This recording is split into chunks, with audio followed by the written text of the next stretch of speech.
until we start sending bankers, and I include central bankers and politicians, to prison for this outrage, it will continue.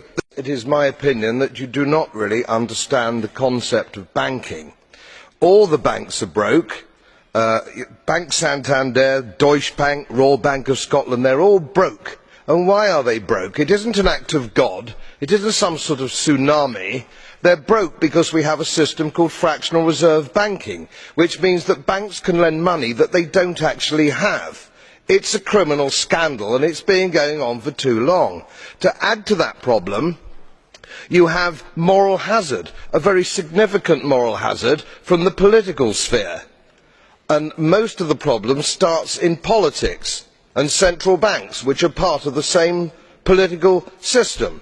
We have counterfeiting, sometimes called quantitative easing, but counterfeiting by any other name. The artificial printing of money, which if any ordinary person did, they'd go to prison for a very long time. And yet governments and central banks do it all the time. Central banks repress the amount of interest that rates are, so we don't have the real cost of money. And yet we blame the real retail banks for manipulating LIBOR. The sheer effrontery of this is quite astonishing. It's central banks that manipulate interest rates, Commissioner. And plus, underneath all this, we talk loosely, in a rather cavalier fashion, do we not, about deposit guarantees.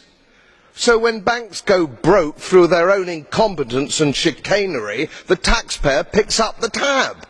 It's theft from the taxpayer.